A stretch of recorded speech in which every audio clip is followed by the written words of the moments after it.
देखिए, रासायनिक अभिक्रिया एवं समीकरण, ठीक है। कायदे से सुन लीजिए, इसमें एक बार में पूरा चैप्टर आपका तैयार हो जाएगा, बस सब्र रख के सुनने की जरूरत है, ठीक है। समझ के काम करेंगे हम लोग। रासायनिक अभिक्रिया क्या होता है? जैसे बर्फ है, उसको गर्म कर दिया, पानी बन गया, ठीक है, परिवर्तन हो गया। पानी है, ठंडा कर दिया, बर्फ बन गया।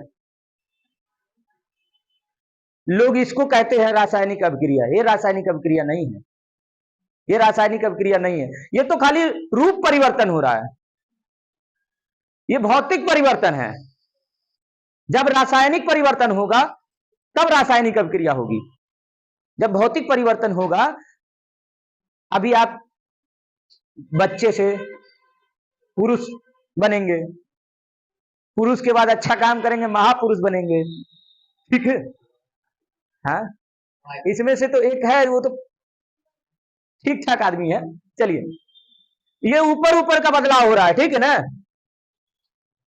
पहले भी वो पानी था, फिर भी पानी है, बस उसका परिवर्तन हो गया है, उसके आकार में, ठोस से द्रव हो गया, द्रव से ठोस हो गया, यही हो रहा था। ये रासायनिक परिवर्तन नहीं है। लेकिन अगर आपसे कहा जाए कि भाई साहब बड़े गरीब लोग हैं, ठीक है, आप चीनी लेते आइएगा, आप चाय पत्ती लेते आइएगा, और जिसके पास ज्यादा भैंस हो दूध लेते आएगा, ठीक है, पानी तो हर जगह मिल जाएगा, और नहीं डालेंगे तो स्पेशल हो जाएगा, दाम तगड़ा मिलेगा, ठीक है। तो ले आएंगे आप लोग, सबका रंग रूप आकार अलग अलग होगा, उनका कुछ अलग टेस्ट होगा, हर तरीके से होंगे वो लोग। ले आके हम उससे चाय बनाएंगे, ठीक है, चाय बना देंगे। तो ये जो अभिक्रिया होगी, ये रासायनिक अभिक्रिया होगी। कई को मिला के कुछ अलग चीज बना दिया, वो रासायनिक अभिक्रिया है, ठीक है। तो हम लोग रासायनिक अभिक्रिया का डेफिनेशन जानना चाहते हैं, क्या होगा? तो हम लोग बोल सकते हैं ना, वे अभिक्रियाएं जिनमें किसी भी पदार्थ के संघटन, गुणों तथा संरचना में परिवर्तन होता है, रासायनिक अभिक्रिया कहलाती है। आराम से बोल सकते हैं। अब उसके बाद आता है रासायनिक समीकरण। रासायनिक समीकरण, जैसे अब ये रासायनिक समीकरण क्या होता है? मान लीजिए आपका कोई भी समीकरण है, जैसे मान लीजिए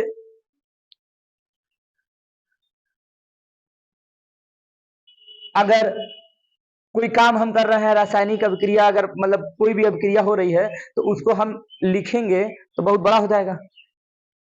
उसी को शॉर्ट फॉर्म में अगर हम लोग लिख दिया जाए, तो वो जो बनता है वही क्या कहलाता है? रासायनिक समीकरण। जैसे एक एग्जाम्पल है आपका, जिंक ऑक्साइड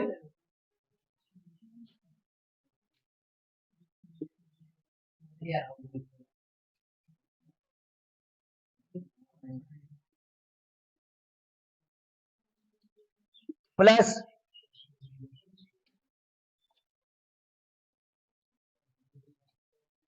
सल्फ्यूरिक अम्ल,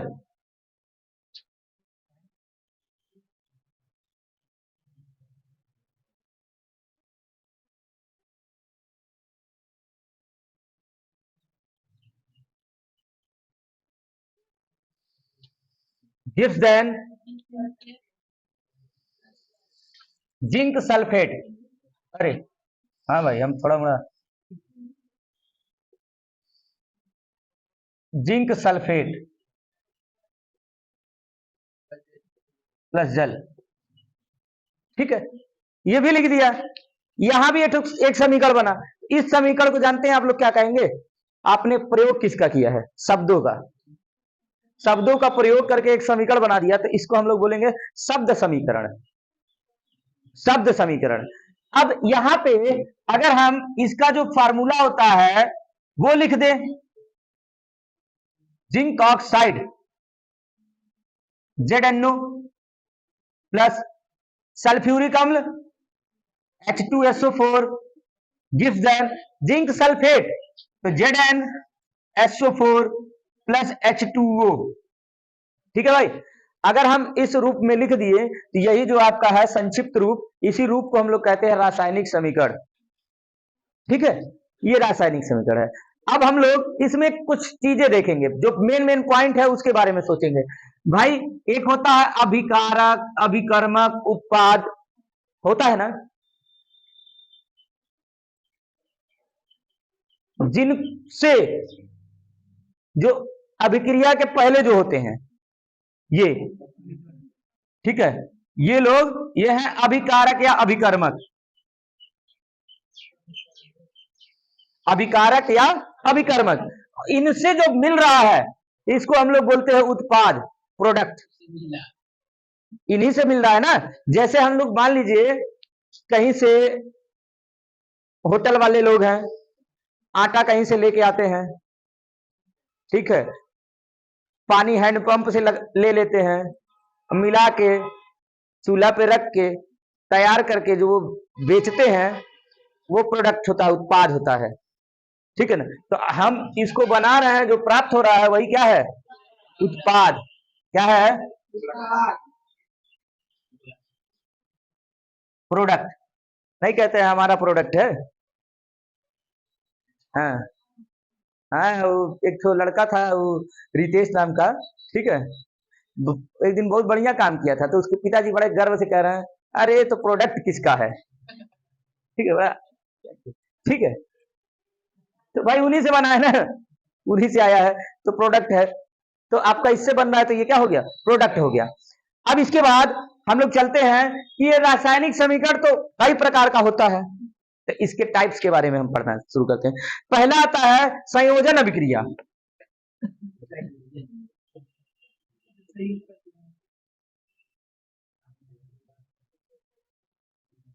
संयोजन अभिक्रिया,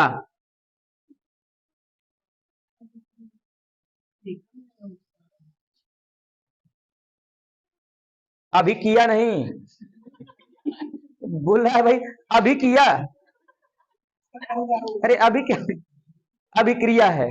ठीक है, कुछ लोग गलत समझ जाएंगे, अगर आप ऐसे बोलेंगे अभी किया तो गलत हो जाएगा, तो भेज देंगे क्लास से बाहर आपको। ठीक है, चलिए, अभिक्रिया भाई, संयोजन अभिक्रिया, संयोजन मतलब होता है संयोग करना, जोड़ना। ठीक है, तो इसका रिएक्शन क्या, इसका आपका डेफिनेशन क्या बनेगा कि वे अभिक्रिया जिनमें दो या दो से अधिक पदार्थ मिलकर या संयोग करके केवल एक नए पदार्थ का निर्माण करते हैं, संयोजन अभिक्रिया कहलाती है।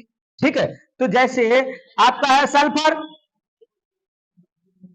O2 मिला SO2, तो इसमें क्या हो रहा है, दो मिलके केवल एक नया बना रहे हैं, तो इसको हम लोग कहेंगे संयोजन अभिक्रिया। क्लियर, चलिए इसके बाद नेक्स्ट आता है विस्थापन अभिक्रिया।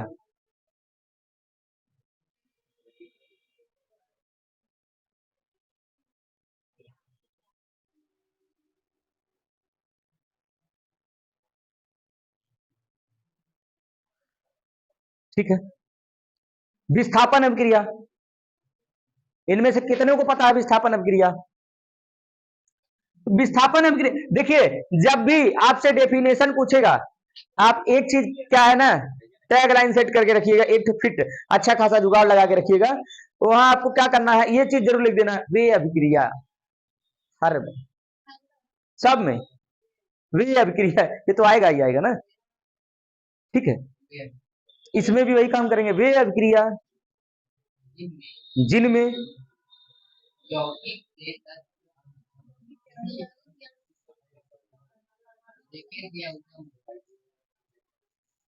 इसको दो तरीके से नाम लेते हैं, एक विस्थापन अभिक्रिया, एक प्रतिस्थापन अभिक्रिया, नाम दो है इसका। ठीक है, नाम विस्थापन, प्रतिस्थापन क्या लगा, प्रतिस्थापन मतलब एक के स्थान पर दूसरे को स्थापित कर दो। तो अब अपने भाषा में कैसे बताएंगे, पहले इसका रिएक्शन बोलिए, एक रिएक्शन बोलिए, CuSO4 plus FeSO4 plus Cu, यहां पे देखिए क्या हो रहा है, इस अभिक्रिया में ये हो रहा है कि किसी कोई भी है, देखिए यहाँ पे Cu है, Cu के साथ SO4 है, अभी इधर कहाँ हो गया, दूसरे तरफ Fe के साथ हो गया, उसके स्थान पर वो आ गया, है ना। तो डेफिनेशन कैसे बनेगा, डेफिनेशन बनेगा वे अभिक्रिया जिनमें किसी यौगिक के परमाणु, ठीक है, हाँ हाँ, जानकार लोग भी हैं इसमें ज्यादा, खड़े हो जाइए तो बोलिए। वे अभिक्रिया जिनमें किसी यौगिक के अणु किसी एक तत्व का परमाणु अथवा परमाणुओं के समूह पर किसी दूसरे तत्व का परमाणु अथवा परमाणुओं का समूह आ जाता है, विस्थापन अभिक्रिया कहलाता है या प्रतिस्थापन अभिक्रिया कहलाता है।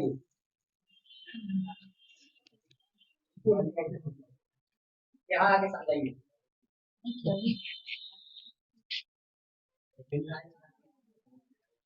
जैसे जो चीज आप लोग बोल रहे हैं वो चीजें समझाना भी है, समझ में भी आना है, रखना नहीं। हाँ बोलिए बोलिए बोलिए, मार्कर से पूरा बकायदे। यहाँ पे चेंज हो, यहाँ देखिए CuSO4 है प्लस Fe, तो यहाँ चेंज हो, विस्थापन अभिक्रिया में चेंज हो जाता है, परमाणु अथवा परमाणुओं का समूह पर दूसरे तत्व का परमाणु अथवा परमाणुओं का समूह आ जाता है। तो यहाँ पे FeSO4, इसके Fe के साथ SO4 आ गया प्लस Cu के साथ SO4 था, यहाँ पे Fe के साथ आ गया, तो चेंज हो गया। ठीक,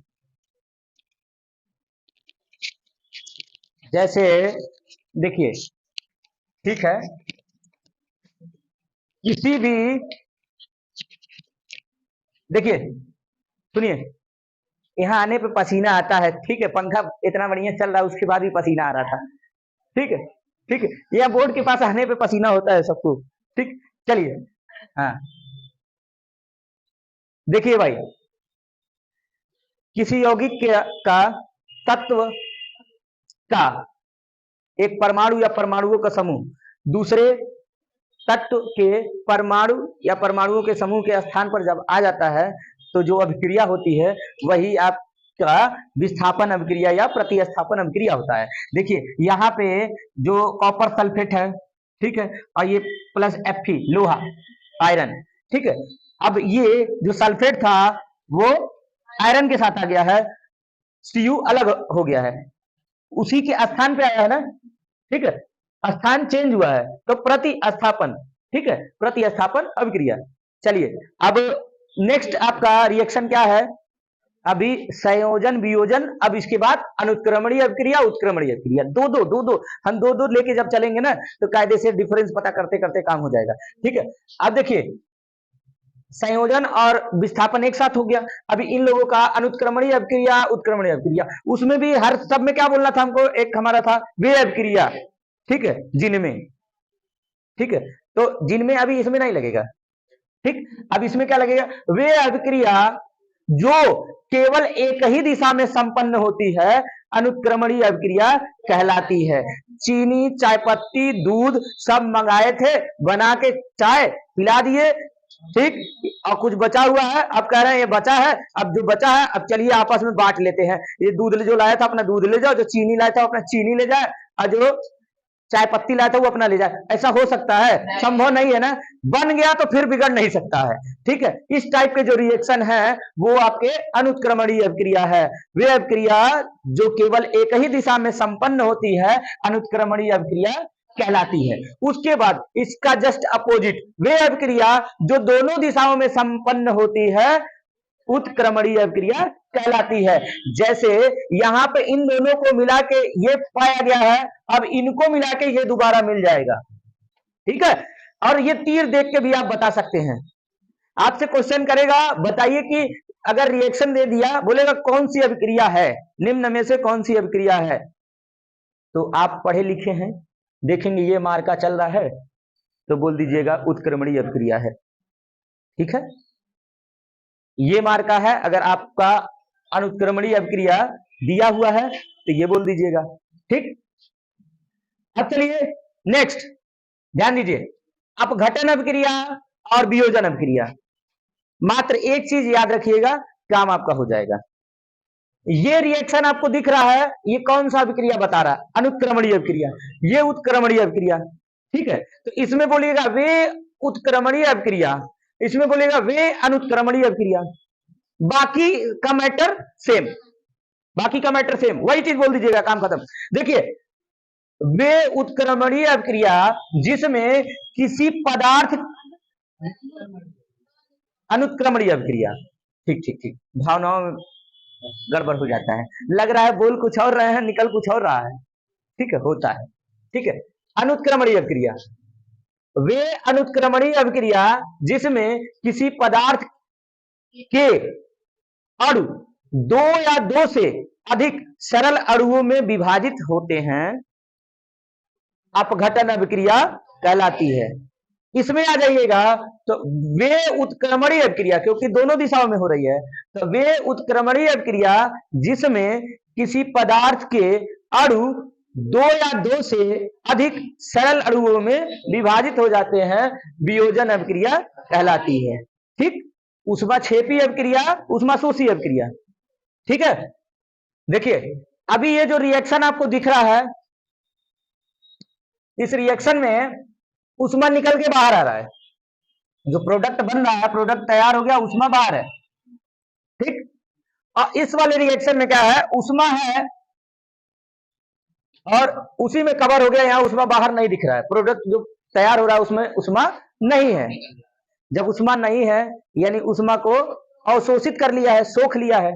ठीक है, तो ऊष्मा शोषी हो गया। और ऊष्मा छेपी मतलब ऊष्मा फेंकी, ऊष्मा छेपी ऊष्मा फेंकी, फेंकेगा तो बाहर ही जाएगा ना। ठीक, ऊष्मा छेपी मतलब ऊष्मा फेंकी, ऊष्मा शोषी मतलब ऊष्मा सोखी। ठीक, ठीक ठाक है ना, भूलने की दिक्कत नहीं होगा, बस आराम से। वे अभिक्रिया जिसमें ऊष्मा मुक्त होती है, ऊष्मा छेपी अभिक्रिया, ऐसे बोर्ड में मत लिखिएगा ऊष्मा फेंकी, वो आपको बताया गया है कि ऊष्मा छेपी मतलब ऊष्मा फेंकी, ऊष्मा शोषी मतलब ऊष्मा सोखी। ठीक है, तो वे अभिक्रिया जिसमें ऊष्मा मुक्त होती है, ऊष्मा छेपी अभिक्रिया कहलाती है, तथा वे अभिक्रिया जिसमें ऊष्मा का अवशोषण होता है, ऊष्मा शोषी अभिक्रिया कहलाती है। कहानी खत्म। देखिए भाई, देखिए यहां पे ध्यान दीजिए, उपचयन अपचयन क्या होता है, उपचयन अभिक्रिया अपचयन अभिक्रिया क्या होती है।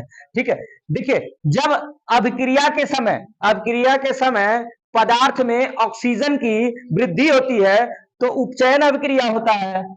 जब पदार्थ में ऑक्सीजन का ह्रास होता है मतलब कमी होती है तो अपचयन अभिक्रिया होता है। ठीक, अब देखिए यहां समझिए, देखिए Cu था ना, Cu पदार्थ है, Cu था, इसके साथ ऑक्सीजन आके सट गया है, मिल गया ना, तो वृद्धि हुआ ऑक्सीजन का, तो ये उपचयन हुआ। अपचयन, Cu के साथ O था, ऑक्सीजन था, अब इस साइड में ऑक्सीजन हट गया, यानी इसके साथ ऑक्सीजन की कमी हो गई इसमें। ठीक है, तो ये आपका अपचयन अभिक्रिया हो गया। उपचयन अभिक्रिया के समय ऑक्सीजन की, पदार्थ में ऑक्सीजन की वृद्धि होती है, उपचयन, और अभिक्रिया के समय पदार्थ के साथ पदार्थ में ऑक्सीजन की कमी होती है तो अपचयन अभिक्रिया। क्लियर, सभी अभिक्रियाएं समझ में आ रही होगी। ध्यान दीजिए, दो टॉपिक और है, संक्षारण और विकृत गंधिता। संक्षारण क्या होता है, जैसे कोई भी धातु होता है उसको खुले में छोड़ दिया जाता है, जहां पे वो अम्ल आर्द्रता आदि के संपर्क में आता है तो वो संक्षारित होने लगता है। ठीक है, संक्षारित होने लगता है, यही प्रक्रिया क्या कहलाती है, संक्षारण कहलाती है। जैसे अभी लोहे का आपका डेस्क है, जो डेस्क पे आप बैठे हैं लोहे का है, इसको रख दीजिए, ठंडियों का मौसम आने वाला है, रख दीजिए, ओस गिरेगा। ठीक है, ओस गिरेगा, इस पे पड़ेगा। ठीक है, तो ये कहते हैं ना मुरझा गया। ठीक है, जंग लगता है, वो जंग लग रहा है तो लगने से वो धीरे धीरे खत्म होगा। ठीक है, यही प्रक्रिया जो होती है संक्षारण कहलाती है। ठीक, अब आ जाइए विकृत गंधिता। विकृत गंधिता क्या होता है, प्रत्येक खाद्य पदार्थ का एक विशिष्ट स्वाद और गंध होता है। कोई भी चीज अगर आप खाते हैं तो उसका, हर एक चीज, खाने वाली चीज का एक विशेष स्वाद होता है। विशेष स्वाद नहीं रहता तो लोग इमली क्यों चाटते हैं? विशेष स्वाद होता है तभी तो इमली चाटते हैं। मिर्चा क्यों खाते, मूली क्यों खाते? वो सभी का अलग अलग, मूली मूली है, उसका अलग स्वाद है, महक भी अलग है। प्याज खा के आ जाइए तो 2-4 लोगों को महकाएंगे इसी में, ठीक है, जान जाएंगे अगल बगल के लोग प्याज खाया। खाद्य पदार्थ है ना, उसका एक विशिष्ट स्वाद है और एक गंध भी है। प्याज का अलग स्वाद है, गंध भी अलग है। मूली का अलग टेस्ट है, गंध भी अलग है। राजभोग लेके चले आइए, जिसका नहीं बिक रहा होगा उसके यहाँ का राजभोग जाके खाइएगा, और जिसका बिक रहा होगा उसके यहाँ का खाइएगा, ठीक है। थोड़ा जिसका नहीं बिक रहा होगा, कई दिन का रखा होगा, तो खाने में खट्टा खट्टा लगेगा, गंध अलग टाइप का, सूंघेंगे भी आप, महकेगा भी अलग तरीके से, ठीक है। यही खराब होने की जो प्रक्रिया होती है, इसी को विकृत गंधिता कहा जाता है, ठीक है। तो इसको अगर वन लाइन में आप बोलना चाहे तो सीधे बोलेंगे, प्रत्येक खाद्य पदार्थ में एक विशिष्ट प्रकार का स्वाद व गंध होती है, इसके खराब होने की प्रक्रिया को विकृत गंधिता कहते हैं। संक्षारण, अम्ल किसी भी धातु को अम्ल, आर्द्रता आदि के संपर्क में जब आता है तो वह संक्षारित होने लगता है, इस प्रक्रिया को धातु का संक्षारण कहते हैं। अब संक्षारण से बचाव, संक्षारण से बचाव क्या है? संक्षारण आप सीधा सिंपल जानना है, संक्षारण का बचाव आप लोग खुद लिख सकते हैं, ठीक है। आपके घर में जो भी लोहे का सामान होगा, कुछ भी सामान होगा, उसको बचाने के लिए क्या करेंगे? उसको अम्ल, आर्द्रता आदि के संपर्क में आने से बचाएंगे। अगर लोहे का है तो उसको पेंट कर देंगे, ये सब चीजें करेंगे। तो इसको बाकायदे आप अपने हिसाब से लिख सकते हैं, ठीक है।